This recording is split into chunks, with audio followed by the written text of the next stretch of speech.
The Spurs making short work of the net. So San Antonio has won 11 straight. And Windman, I know you are all in on the San Antonio Spurs.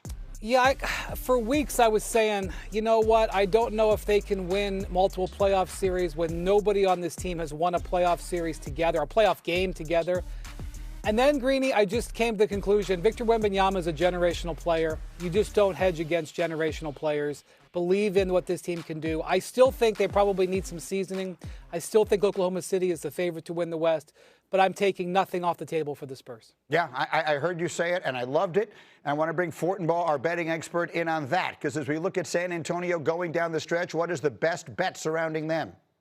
Wemby to win the Western Conference Finals MVP is 10-1. Now, the Spurs to win the West is plus 550. $10 bet returns 55 in profit. Wemby, however, to win Western Conference Finals MVP would be a $10 bet to return $100 in profit. So ask yourself this. What are the odds? What's the likelihood that the Spurs win the West and Wemby is not the Western Conference Finals MVP? I'd say highly unlikely. This team's got a serious chance at making a run at it. They're top 4 in both defensive rating and net rating. And when you do the blind resume, they're tied for second most wins in the NBA with Detroit. They continue to answer all the questions. Wendy's right, the playoff experience is the concern, but they've had OKC's number. Wemby to win Western Conference Finals MVP 10-1. I love the way you look at it. I love breaking it down like that, and that's why I always find your perspective on these things so interesting. So, Monica, I want to come to you because we just came off a football season in which I found myself saying almost every week, well, the Patriots, they're so young. They're ahead of schedule. There's no way in the world. And then the next thing I know, I'm living in a world where they're in the Super Bowl. The Spurs feel similar to that to me in that they feel like they're at least 1 year ahead. But Windy was sort of the first voice I really trust saying, wait a minute, this team could actually make a run all the way to the finals. Monica, are you buying it? Am I buying that they could, Greeny? 100%.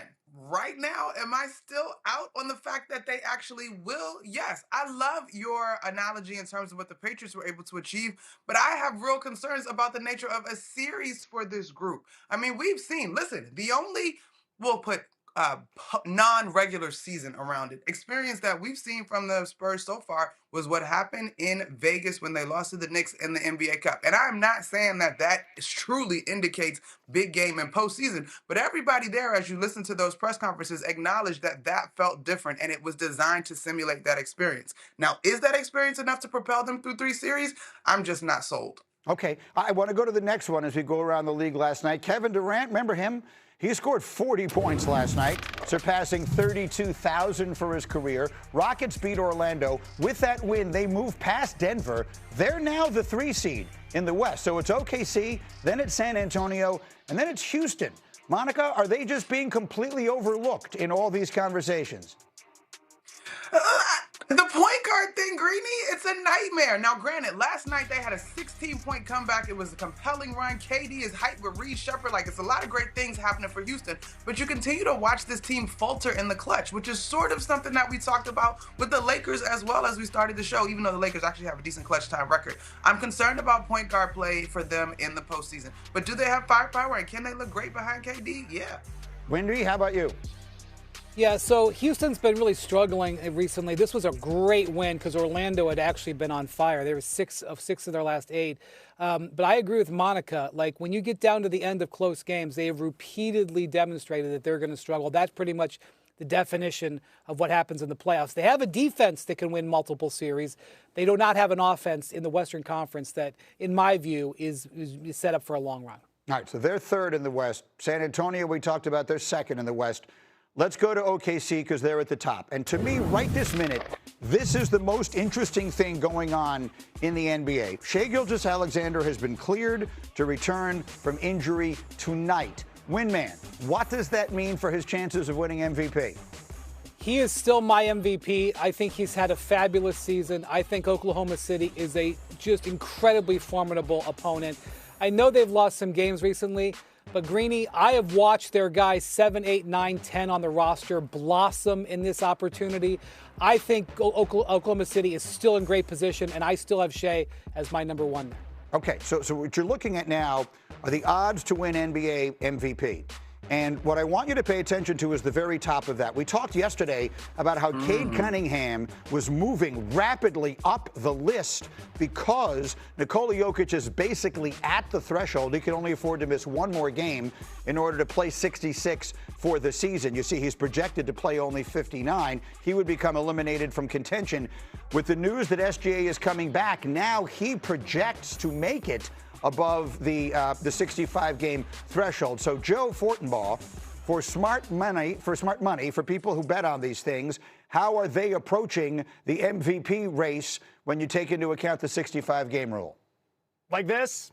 I hate this rule. I hate this rule for casual bettors, all right? There are professional bettors that'll tell you, hey, this rule's great because it introduces an extra layer of volatility and chaos. And the more volatility and chaos you have in betting, the better it is for those who are trying to get ahead of the sports book. But for casual bettors, this is ruining it. I mean, go through the odds again. Who's going to lay minus 250 on SGA right now when he could potentially miss 7 more games and then be wiped out of the equation? Jokic is having a phenomenal season. But what? He misses 2 or 3 more games? He's out of the equation. Wemby at 25-1 is appealing, but he's 1 or 2 games away from being out of the equation. You talk about Cade Cunningham. Is he coming up because suddenly he's demonstrating more value, or is it because the other guys might not be able to qualify for the award? The intent behind the award was noble. Get guys to play more games. But it's ruining the betting process for this. And I know I'm just one man screaming from a betting perspective, but damn it, Greeny, that's my job, is to represent the casual bettors.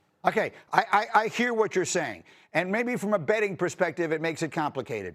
And those of us who care greatly about the history of sports, and I've written books about the history of sports and all of that, when you calculate the greatness of a player's career when it's all said and done, you factor in how many times they won MVP. And the idea of that was not, well, how many times did they play 65 games? So I can see a lot of argument against it, yet I was one of many who was applauding Adam Silver when they put the 65-game threshold in, because anything that encourages players to play, I'm all in favor of. So let me hear from my analysts. Brian Windhorst, I will start with you. What are you hearing from people around the league about the 65-game rule now that it appears as though it could very well wind up determining an MVP?